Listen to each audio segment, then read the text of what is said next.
My name is Alara Moore, and the night I disappeared from my own life was the night a horse followed me into the dark.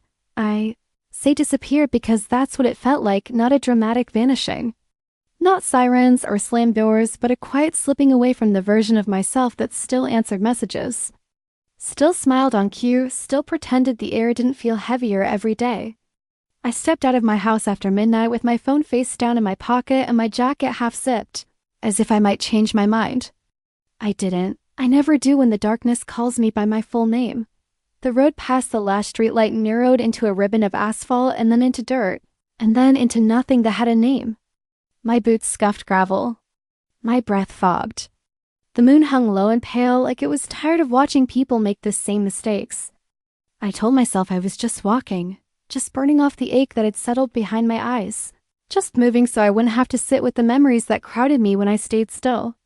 But the truth pressed against my ribs with every step. I was running from a silence that had learned how to speak. I had learned the hard way that silence can be loud. It can echo. It can shape itself into voices you recognize and then deny. It can remind you of everything you didn't say when it mattered, of everything you lost because you were too afraid to hold it properly. That night, silence followed me like a second shadow, stretching long and thin under the moonlight.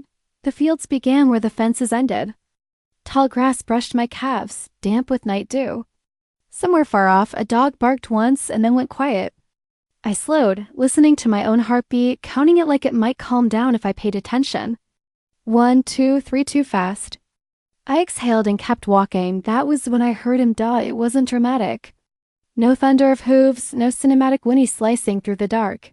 Just a sound that didn't belong to the night I thought I knew. The soft exhale of breath. Warm and close, the subtle shift of weight on earth. I stopped so abruptly my muscles protested and the silence rushed back in. Holding its breath with me, I turned out at first. I thought the darkness was playing tricks on my eyes, rearranging itself into shapes because it knew I was already unsteady. Then he moved just enough for moonlight to trace the curve of a neck, the slope of a shoulder. A horse stood at the edge of the field, half in shadow, half in silver light, as if he hadn't decided which world he belonged to yet. My throat tightened. Every sensible thought lined up to tell me this was a bad idea. Horses were big. Horses were powerful. Horses belonged behind fences with owners and names and rules. This one stood loose in the dark, watching me like he had been expecting me all along. "Hey," I whispered, the word barely surviving the distance between my mouth and the night air. He didn't startle. He didn't step back. He just watched, ears angled forward, eyes reflecting moonlight like twin embers. There was something unnervingly still about him, a patience that made me feel like I was the one intruding. I took a step back, heart hammering. "Go on," I murmured, gesturing vaguely toward the open field. "You shouldn't be out here." He flicked an ear. That was all. The absurdity of it almost made me laugh, a thin, brittle sound that broke before it fully formed. I shook my head more at myself than at him and turned away. The path ahead dipped into a darker stretch where trees crowded close, their branches knitting shadows together overhead. I told myself to walk faster, to put distance between me and the unexpected. But my legs moved at the same measured pace they always did when I was. Overwhelmed, slow, careful, as if rushing might shatter something. Fragile inside me, I had taken maybe 10 steps when I heard it again, hooves, soft, deliberate. Unhurry, I stopped. My shoulders crept up toward my ears. The sound stopped too. I turned back. He was closer now, no longer content to linger at the edge of the field. The moon outlined him fully, and my breath caught at the sight of his size, his quiet solidity. Dark coat, almost black, with a sheen that drank in the light. A mane that fell in gentle disarray along his neck. He looked ordinary in the way that powerful things often do when they aren't trying to impress anyone. And yet there was nothing ordinary about the way my chest ached when our eyes met. "Don't," I whispered, though I wasn't sure what I was asking him not to do. He took a step forward. I felt it then, sharp and sudden. Fear, yes, but braided tightly with something else, recognition, as if some part of me had been waiting for this exact moment, for this exact presence, without knowing how to put it into words. "I'm not going anywhere you should follow," I said, my voice steadier than I felt. "You should stay." He did in single quotes He followed me into the dark, The path narrowed until the trees closed overhead, their branches tangling like thoughts I tried not to finish. Moonlight fractured through leaves, painting the ground in shifting patterns. I walked with my senses stretched thin, aware of every sound, every movement behind me. His hooves were quiet, but they were their constant grounding, a rhythm that matched my breathing before I realized it had slowed. I didn't know why I let him. I didn't know why I didn't turn and wave my arms or shout or do anything to scare him off. Maybe it was because he moved with such intention, such calm, as if following me was the most natural thing in the world. Maybe it was because I was tired of being the only one carrying my weight through the night that my thoughts drifted, unspooling as they always did when I walked too long alone. I thought about the house I'd left behind, lights off, rooms echoing with the absence of voices that used to fill them. I thought about the way my name sounded when no one said it for days at a time. I thought about the grief I carried like a second spine, holding me upright even as it hollowed me out, the horse because that was all he was. I reminded myself not a symbol, not a miracle snorted softly behind me. The sound tugged me back into the present, into the feel of cool air on my cheeks and the soft give of earth under my boots. I slowed without meaning to. "Why are you doing this?" I murmured. He answered by walking closer, close enough that I could hear his breathing clearly now, deep and even. Close enough that I could feel the warmth radiating from him, a gentle counterpoint to the night's chill. I stopped completely, my courage faltering at the edge of something I didn't understand. I turned to face him. Up close, he was overwhelming in a way that made my palms sweat. His chest rose and fell steadily. His eyes were dark, reflecting just enough light to remind me they were watching, seeing. I lifted my hand halfway, then hesitated, every instinct screaming at me to be careful. "It's okay," I whispered. Though I didn't know who I was reassuring. Slowly, deliberately. I lowered my hand and let it hover near his shoulder. Close enough to feel the warmth, not close enough to touch. He didn't move away. He didn't move closer. He waited. The space between us felt charged, like a pause before a confession. My fingers trembled as I closed the distance, brushing his coat lightly, just a graze. His skin twitched under my touch, a ripple of awareness, but he stayed where he was. The contact sent a jolt through me, unexpected and intense. I swallowed hard, fighting the sudden sting behind my eyes. It had been so long since I touched something living without bracing myself for it to leave. "I don't know your name," I whispered, my voice thick. He exhaled. A warm gust that stirred my hair. The night stretched around us, vast and listening. Somewhere an owl called. I rested my hand more firmly against his shoulder, feeling the solid muscle beneath, the quiet strength. My breathing synced with his before I consciously noticed it happening. My heartbeat easing into a slower rhythm. We stood there like that for a long moment. Two silhouettes stitched together by moonlight and silence. When I finally stepped forward again, he followed without hesitation. The path dipped and rose, winding deeper into the trees. I should have been afraid. I knew that.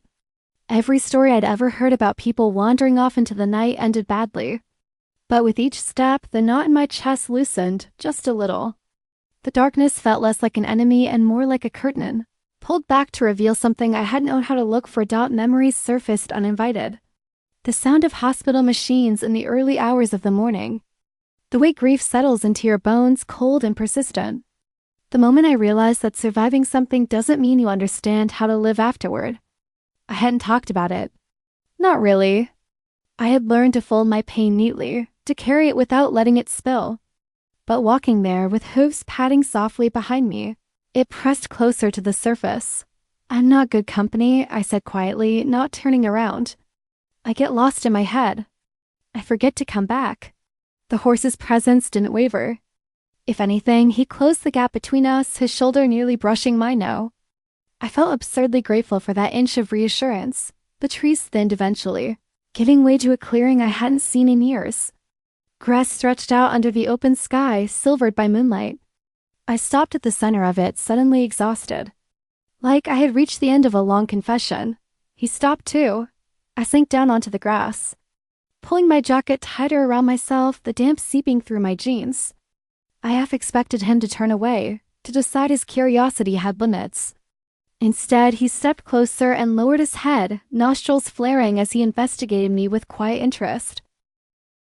Hi, I breathed, a small, broken laugh escaping me. I rested my forehead against my knees, my hands still lightly touching his shoulder. The tears came without warning then, hot and relentless. I didn't sob. I didn't collapse. I just let them fall, my body finally conceding to the weight it had been carrying. He stayed. His breath brushed my hair. His presence anchored me to the ground. I cried into the space between us, the night absorbing the sound, the horse absorbing the rest. In that clearing, under that patient moon, something shifted. I didn't name it. I didn't try to understand it. I just let it exist. When my breathing evened out again, I lifted my head. He was still there, eyes calm, posture relaxed, as if waiting for me to finish a thought. "Thank you," I whispered, the words feeling both ridiculous and necessary. He flicked an ear. I smiled, a real one, small and tentative, but unmistakably there. I didn't know then that this was the beginning of something that would unravel me and stitch me back together in equal measure. I didn't know how deeply he would follow me, how far into my darkness he would walk without ever asking for more than my honesty.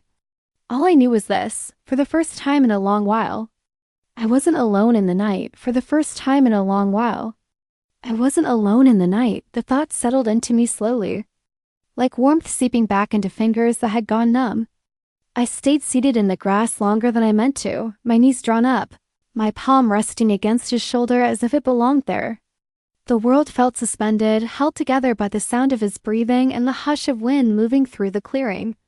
I could have stayed forever in that pocket of stillness, but the night, as gentle as it had been, did not pause for anyone. Eventually, the cold worked its way through my clothes, nudging me back into my body. I shifted, wincing as my legs protested. He lifted his head slightly, attentive to the movement, eyes tracking me with quiet curiosity. "I should go," I murmured. Though the words felt thin, unconvincing, I pushed myself to my feet, brushing damp grass from my palms. When I took a step toward the path, he moved too, falling in beside me as naturally as if we'd been walking together for years. There was no hesitation now, no testing of distance. He had decided, and the certainty of that decision settled something deep in my chest. We walked back through the trees, the clearing shrinking behind us until it was just another memory folded into the dark. The path seemed different now, less threatening, less endless. The shadows still clung to the edges, but they no longer felt like they were closing in on me. I glanced sideways at him, at the way his head dipped and rose with each step, at the easy confidence in his stride. "People don't usually follow me," I said quietly. "They tend to leave once they see what I'm like." The words slipped out before I could stop them. I hadn't intended to say anything like that. I wasn't looking for reassurance. I wasn't even sure I believed it mattered. But the night had loosened something in me, and once loosened, it refused to stay quiet. He didn't respond in any way I could interpret, but he didn't drift away either. His shoulder brushed mine, solid and warm. It was enough. When the trees thinned and the path widened into something recognizable again, a familiar ache crept in. The nearer we got to the edge of the fields, the closer we were to the world I had stepped out of, walls and expectations, unanswered messages and rooms that echoed. I slowed, dragging my feet like a child resisting bedtime. "Do you belong to someone?" I asked softly, scanning the darkness for fences, for signs I'd missed. "Because if you do, they're probably worried." No halter marked his head. No brand scarred his flank.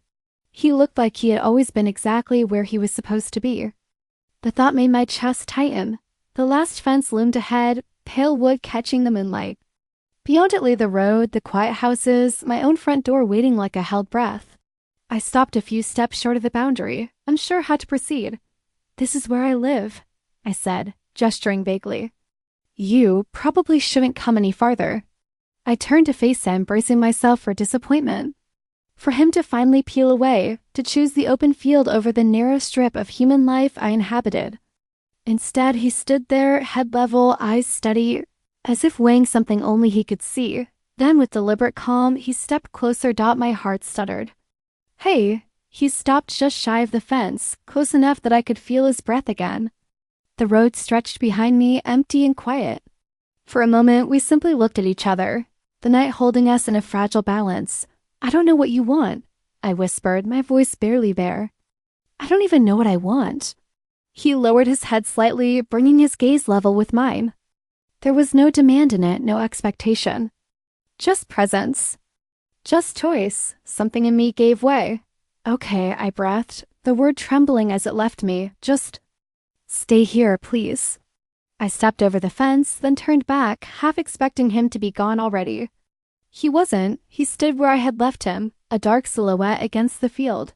Watching until I reached the road dot, I walked backward for a few steps, unwilling to break the line between us. Only when the chill finally bit too hard did I turn and head home, the sound of my boots on asphalt strangely loud after so much quiet. Inside, the house greeted me with its familiar emptiness. I peeled off my jacket, kicked off my boots, leaned my forehead against the door for a long moment before moving farther in. My reflection in the hallway mirror looked different, eyes red-rimmed, cheeks flushed, something softer around the edges. I slept badly that night, caught between dreams and waking. I dreamed of hooves pacing the perimeter of my thoughts, of dark eyes watching from just beyond reach. I woke before dawn with the echo of his presence still pressed against me, a phantom warmth lingering where my hand had been. The sky was just beginning to lighten when I pulled on my jacket again and stepped outside. The world felt hushed, expectant. I walked back toward the fence, my breath fogging in the cool air, my heart thudding with a hope I didn't quite recognize. He was there, standing exactly where I had left him. As if he had not moved at all, a laugh escaped me, surprised and breathless. "You stayed," I whispered. He lifted his head, ears flicking forward. The sight of him in the early light dew clinging to his coat, steam rising faintly from his body, made my chest ache in a way that was almost painful. I approached slowly, careful not to startle him. The fence was the only thing between us now, a thin line of wood that felt both insignificant and impossibly important. "I don't know if this is a good idea," I said, more to myself than to him. "I don't know how to do this." He stepped closer, nose brushing the fence.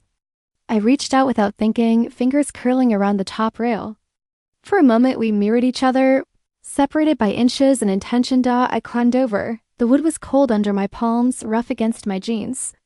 When I landed on the other side, my heart pounded like I had just crossed a border I might not be allowed to recross. He stood patiently, waiting for me to regain my balance. "Hi," I said again, feeling foolish and sincere all at once. I reached out, slower this time, more confident. My hand found his neck, fingers sinking into the warmth of his mane. He leaned into the touch, a subtle shift that sent a shock of emotion through me. I closed my eyes, grounding myself in the sensation, the texture of his coat, the steady heat beneath it, the quiet trust implied by his stillness. I murmured, my voice catching. "I think I needed you." The days that followed rearranged my life in small, undeniable ways. I began waking early, drawn back to the field by a pull I didn't question. He was always there when I came, waiting near the fence as if he had marked time by my footsteps. I brought apples once, then carrots, holding them out awkwardly until he learned my rhythm. Each small success felt like a triumph. I talked to him as we stood in the half-light, my words spilling out into the open air. I told him about the job I went to because it paid the bills, not because it fed me. About the people I missed even when they were still alive. About the constant low-level fear that I would never feel fully present again. That I would always be watching my life from a distance. He listened in the way only animals can, without interruption, without judgment. His presence steadied me, anchored me in the now. When my voice faltered, he shifted closer. When I fell silent, he stayed. I learned his habits without trying. The way he favored one foreleg when he rested. The soft sound he made when he was content. The patience he extended to me again and again. Even when my hands trembled or my emotions spiked unexpectedly, one afternoon. As the sun dipped low and painted the field in gold, I leaned against the fence beside him, exhaustion settling into my bones. "I'm scared," I admitted quietly. "Every time something feels like it matters, I'm terrified it'll be taken away." He turned his head, muzzle brushing my sleeve.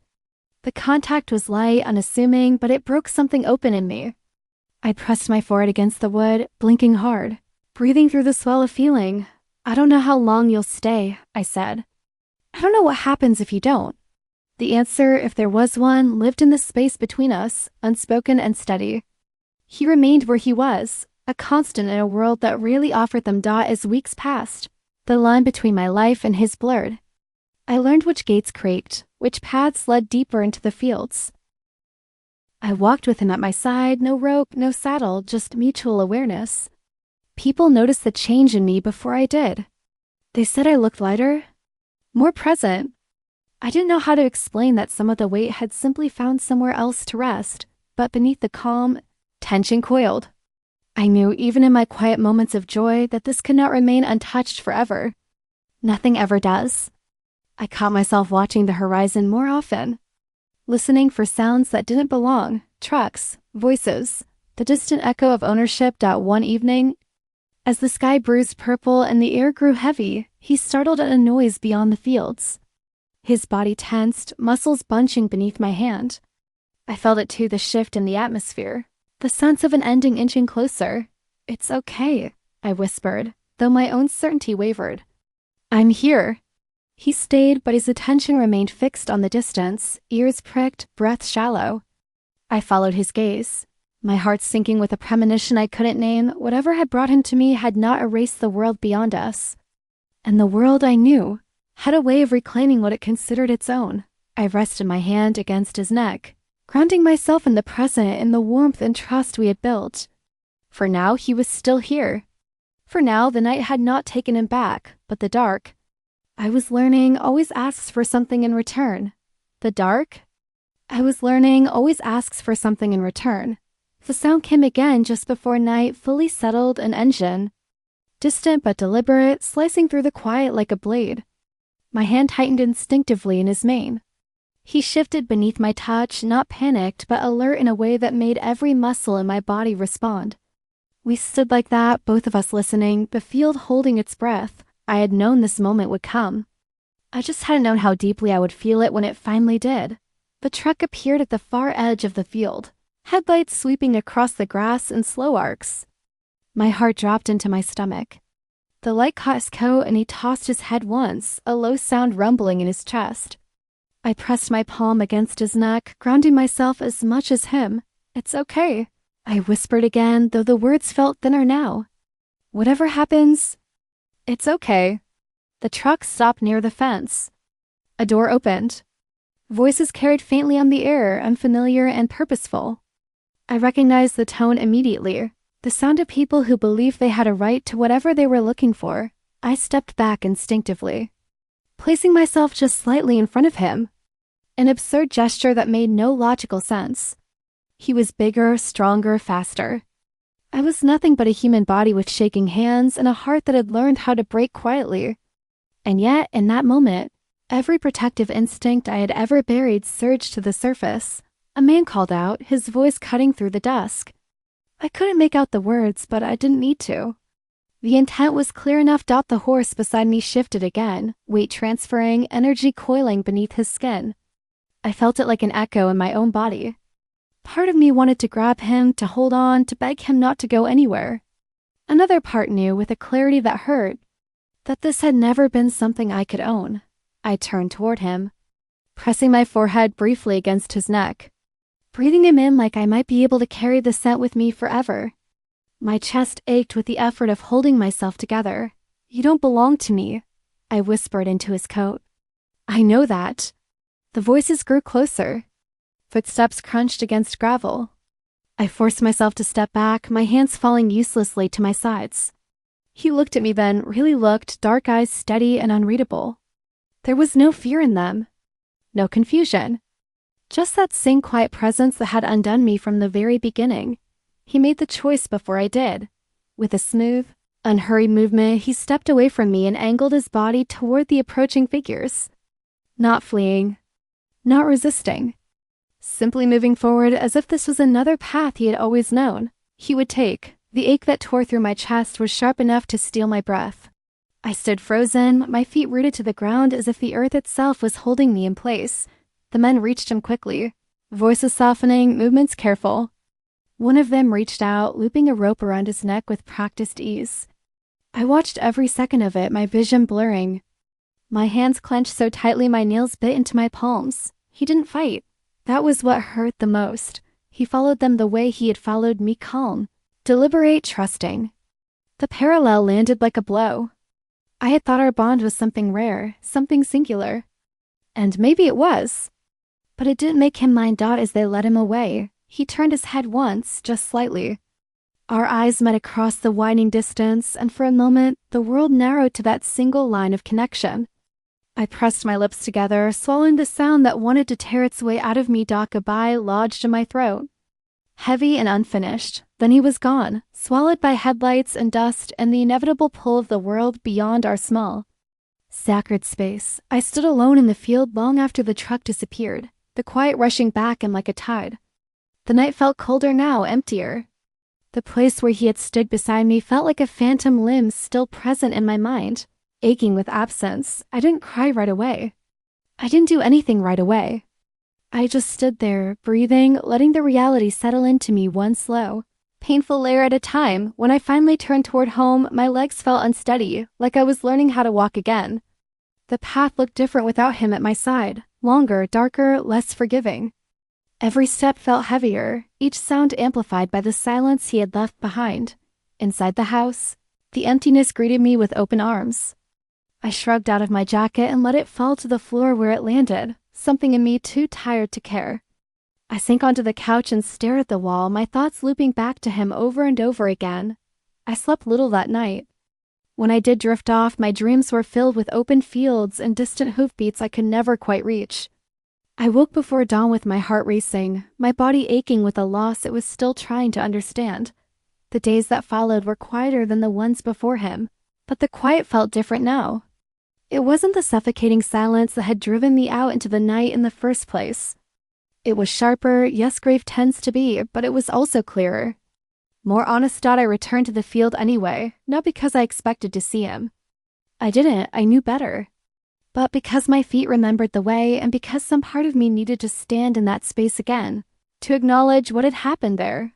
The fence stood unchanged. The grass swayed in the breeze. The clearing waited, indifferent and enduring.